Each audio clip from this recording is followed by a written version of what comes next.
வணக்கம். திருவள்ளுவர் மாவட்டம் திருவிழாங்காடு அடுத்த ராமாபுரம் ஊராட்சிக்கு உட்பட்ட ரங்காபுரம், ராமலிங்கபுரம், ராமாபுரம் என 3 கிராமங்கள் உள்ளன. இந்த கிராமத்திற்கான அடிப்படை வசதிகள் செய்து தரும்படி பலமுறை ஊராட்சி மன்ற தலைவரிடம் பொதுமக்கள் கேட்டுள்ளனர். ஆனால் ஊராட்சி மன்ற தலைவர் அமுலு சரவணன் பொதுமக்களை மிரட்டுவதும் அரசின் திட்டங்களில் வரும் நிதியை சுருட்டுவதும் போன்ற குற்ற செயல்களில் ஈடுபட்டு வருவதாக கிராம பொதுமக்கள் தெரிவிக்கின்றனர். ஒழுகுது, தண்ணியில் நின்னுங்கிறோம். எந்த தலைவரை வந்து பார்க்கல, எந்த நம்பரை வந்து பார்க்கல. வந்து இப்ப கூட வந்து பாருங்க, தெரியுமா? தண்ணியில் நின்னுங்கிறோம், தண்ணியில படுக்கிறோம். எது ஒண்ணுமே எடுத்துக்காதுன்னா எப்படி அது கதை? ராமாபுரம் ஊராட்சி மன்ற தலைவர் அமுலு சரவணன் தனது ஊராட்சி மன்ற தலைவர் பொறுப்பை டாஸ்மாக் கடையில் வேலை பார்க்கும் கணவர் சரவணனுக்கு தாரை வார்த்துவிட்டு குடும்ப தலைவியாக வேலை பார்த்து வருவதால் கணவர் சரவணன் ஊராட்சி மன்ற தலைவராகவே மாறியுள்ளார். அரசு பல நல்ல திட்டங்கள் செய்திருந்தாலும் அந்த திட்டங்களை செயல்படுத்தாமல் அந்த வேலை முடிக்கப்பட்டதாக பில் தயார் செய்து ஊழல் செய்ததாக சமூக ஆர்வலர்கள் தெரிவிக்கின்றனர். அவங்களுக்கு சாதகமா, தலைவருக்கு சாதகமா தான் எல்லாமே சைன் பண்ணிருக்காங்க. ஆனா ஊர் பொதுமக்கள் கிட்ட இது வரைக்கும் எந்த ஒரு கம்ப்ளைண்ட்டும் எதுவுமே போய் செஞ்ச மாதிரி எந்த ஒரு நடவடிக்கையும் இல்லை. அது ஆதாரமும் கிடையாது. ஒரு அங்கன்வாடி மையத்தை இடிச்சுட்டு, ஒரு ரேஷன் கடையை இடிச்சுட்டு, ஆனா கட்டித்தரேன்னு சொல்லிட்டு இது வரைக்கும் எந்த ஒரு கட்டித்தரல. குழந்தைங்களை வச்சுக்கிட்டு மழையில இங்கே அங்கன்னு ஒரு வீட்டுல பக்கத்து வீட்டுல எங்கேயாச்சும் அரிசி போட்டுக்கிட்டு இருக்காங்க. குழந்தைகளை வச்சுட்டு அங்கன்வாடி மையத்தை நடத்திக்கிட்டு இருக்காங்க. ஆனா இது யாருமே நடவடிக்கை எடுக்க மாட்டேன்றாங்க. இது அரசாங்கமா எதுவும் சரி சாய்க்க மாட்டேன்றாங்க. ரங்காபுரம் கிராமத்தில் 1985-86 இந்திரா காந்தி குடியிருப்பு திட்டத்தின் கீழ் வீடில்லா ஏழைகளுக்கு அரசு தொகுப்பு வீடுகள் 25 பேருக்கு கட்டி கொடுக்கப்பட்டன. அந்த வீடுகள் தற்போது சிதிலமடைந்து சிமெண்ட் பூச்சிகள் பெயர்ந்து விழுவதாலும் மழைக்காலங்களில் வீடுகள் ஒழுகுவதாலும் இரவு நேரங்களில் உறக்கமின்றி தவித்து வருவதாக பொதுமக்கள் தெரிவிக்கின்றனர். ரங்காவரம் தான் எங்களுது. நாங்கள் வீடு இல்லாத 3 குழந்தைங்களை வச்சுன்னு இருக்கிறோம். வீட்டுக்காரர் இல்லாத நான் வீடு கேட்டாக்கா 4 லட்ச ரூபாய் வந்த வீட்டையே அவங்க வேற பணக்காரங்களுக்கோ வசதியானவங்களுக்கோ கொடுக்குறாங்க. 3 குழந்தைங்களை வச்சுன்னு மயிலே இருக்கிறேன். நான் எங்க அம்மா வீட்டுல தான் இருக்கிறேன். நான் எங்க போறது சொல்லு? ஒரு ஏரி விளையாட்டை கூட போட்டு கொடுக்க மாட்டேன்றாங்க. இல்லாதவங்களுக்கு உதவி செஞ்சா தானே, இரவு பட்டவங்களுக்கே உதவி செய்யறாங்க. இல்லாதவங்க நாங்க எங்க போறது? 3 குழந்தைங்களை வச்சுக்கின்னு இந்த மயில நான் எங்க போய் நிற்பேன்? 3 பிள்ளைங்களை வச்சுக்கின்னு வயசு பொண்ணை வச்சுருங்கிறேன். நான் எங்க போறது? நாங்க ஊராட்சி மன்ற தலைவர் அமுலன்றவங்க கிட்ட கேட்டோம். அவர் அமுலன்றவங்க ஊராட்சி மன்ற பஞ்சாயத்து ஆஃபீஸுக்கே வரது கிடையாது. டாஸ்மாக் ஊழியர் சரவணன்றவர் தான் பஞ்சாயத்து வில்லேஜுக்கு வராரு. அவர்கிட்ட கேட்டோம், மனு கொடுத்தோம்.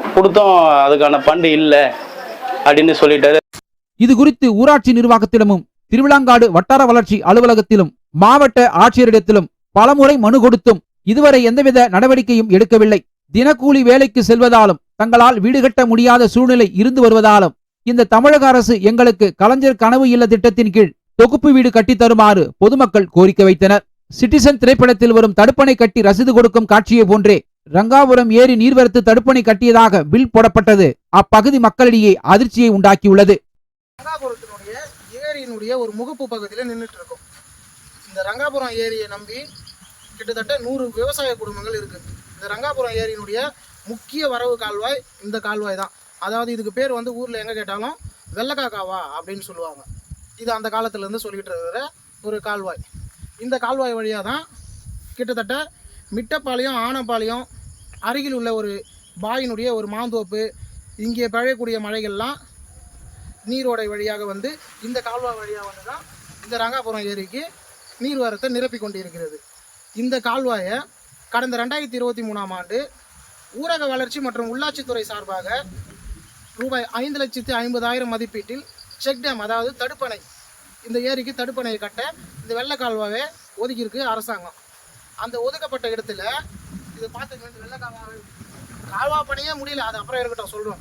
ஒதுக்கப்பட்ட இடத்துல செக் டேமே இதுவரை கட்டப்படவில்லை. ஆனால் செக் டேம் கட்டிட்டா மாதிரி பஞ்சாயத்து நிர்வாகம் முறைகேடாக பணத்தை எடுத்துட்டு இருக்காங்க. ரங்காபுரம் ஏரி நீர்வரத்து தடுப்பணை கட்டியதாக பொய் ரசீது கொடுத்து ரூபாய் 5,50,000 நிதி மோசடி, விளையாட்டு திடல் அமைத்து இருப்பதாக 1 லட்சத்திற்கும் மேலாக பணம் சுருட்டியது, பல்வேறு ஊழல்கள் செய்து வரும் ஊராட்சி மன்ற தலைவர் அமுலு சரவணன் மீதும் ஊராட்சி மன்ற தலைவர் பொறுப்பை தவறாக பயன்படுத்தி ஊழலில் ஈடுபட்ட மதுக்கடை ஊழியர் சரவணன் மீதும் விசாரணை கமிஷன் அமைத்து எங்கள் கிராமத்திற்கு அரசு ஒதுக்கிய நலத்திட்டங்களை பெற்றுத் தரும்படி சமூக ஆர்வலர்கள் கோரிக்கை வைக்கின்றனர். இந்த கட்டடம் CFDSல 2022-23ஆம் ஆண்டு கட்டினது. சுத்தமாக தரம் இல்லை. குழந்தைகள் படிக்கக்கூடிய இந்த கட்டடம், அதாவது இது வந்து அமௌண்ட்டு 28 லட்சம் மதிப்பீடு, மேலே போர்டு வச்சுருக்காங்க. தலைவர் சரவணன் அவர்கள் தான் இதை கட்டியிருக்காரு. அதோட தரத்தை மட்டும் நீங்கள் கொஞ்சம் பாருங்கள். இதுதான் அதோட தரம். லைட்டாக கையில் சீண்டும் போதே அதோட மணல் மொத்தமே பெயர்ந்துச்சு. இந்த குவாலிட்டியில் இந்த இது தரத்தில் கட்டியிருந்தால் 28 லட்சம் மதிப்பீட்டில் மக்கள் உள்ள குழந்தைகள் வந்து இப்போ நாங்கள் எப்படி பொதுமக்கள் எங்களுடைய குழந்தைகளை இங்கே நம்பி அனுப்புறது? கை எதுவுமே பண்ணல, கையில் எடுக்கிறதுக்கு ஃபுல்லாக பெயர்ந்துட்டு வருது, சிமெண்ட் மொத்தமே பெயர்ந்துட்டு வருது. இந்த கட்டடம் கட்டுறதுக்கு எவ்வளோ ஆகும்? இதனுடைய தரத்தை உயர் அதிகாரிகள் மதிப்பீடு செய்து இந்த கட்டடத்தை எங்களுக்கு சீரமைச்சு தரணும், இந்த பள்ளி கட்டடத்தைன்னு கேட்டு. திருவள்ளாங்காடு ஒன்றியம், திருவள்ளாங்காடு ஒன்றியத்துக்கு உட்பட்ட ராமாபுரம்ன்ற பஞ்சாயத்தில் 3வது வார்டு நம்பர் பேசுகிறேங்க நான். எங்கள் ஊரில் வந்து பழுப்பு லைன் பெஸ்ட்டு போயிடுச்சு. இது பழுப்பு லைன் பெஸ்ட்டு போட சொல்லி சரி செய்ய கேட்டதுக்கு நான் ஏன் போட்டு தரேன்னா தரமாட்டேன்றாரு. அதுவும் அந்த குப்பை இருக்கிற இடத்துலயே போயிடுச்சு. அது பழுப்பு லைன் உடஞ்சிக்கின்னு அந்த குப்பை தண்ணியும் இந்த நல்ல தண்ணியும் ரெண்டுமே சேர்ந்து மக்களுக்காக போகுது. இதனால் வந்து நிறைய பாதிப்படைகிறாங்க. அதுக்கப்புறம் வந்து இந்த டிரான்ஸ்ஃபார்ம் போட சொல்லி கேட்டால் எங்களுக்கு வந்து கரண்ட் வந்து சரியான முறையில் வரல. கரண்ட் இல்லாதனால கவர்மெண்ட்டே எங்களுக்கு வந்து நல்ல ஆட்சியில் வந்து எங்களுக்கு டிரான்ஸ்ஃபார்ம் ஒதுக்கியிருக்காங்க. இந்த ஆட்சி நல்ல சீரும் சிறப்பாக நல்லா இருக்கு. ஆனால் ஊராட்சி மன்ற தலைவர் வந்து நான் ஏன் உங்களுக்கு போட்டு கொடுக்கணும், 3வது வார்டுக்கு நான் செய்யணும், எனக்கு அவசியம் கிடையாது, நான் செஞ்சு கொடுக்க மாட்டேன்னு சொல்லிட்டு அந்த டிரான்ஸ்ஃபார்ம் அப்படியே நிப்பாட்டாரு. அதை அப்படியே இறக்கி வச்சுட்டு அது அப்படியே அங்கே அப்படியே நிற்குதுன்னா துப்பேறி போயினுக்குதுங்க எல்லாமே.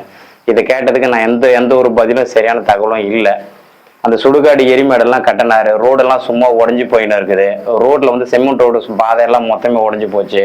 இதெல்லாம் கேட்டதுக்கு எதுவுமே பண்ணல. வீடு வந்து கிட்டத்தட்ட ஒரு 45 வருஷத்து வீடு, கிராஸ் மோல்டிங். அந்த வீடுங்க எல்லாமே மொத்தமே பழுதடைஞ்சு போச்சு. ஒவ்வொரு வீடுமே இடிஞ்சு கொட்டுது.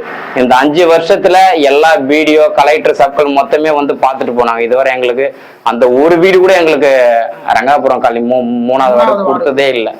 கிட்டத்தட்ட 20-25 வீடு இருக்கு. அந்த 25 வீடுமே எல்லாமே டேமேஜ் தான் இருக்கு. எல்லா மக்களும் அதில் தான் இருக்கிறாங்க. ஒரு வீடு கூட எங்களுக்கு கொடுக்கல. எல்லாமே அவங்க ஊருக்கு எத்தனை கொடுத்துருக்காரு.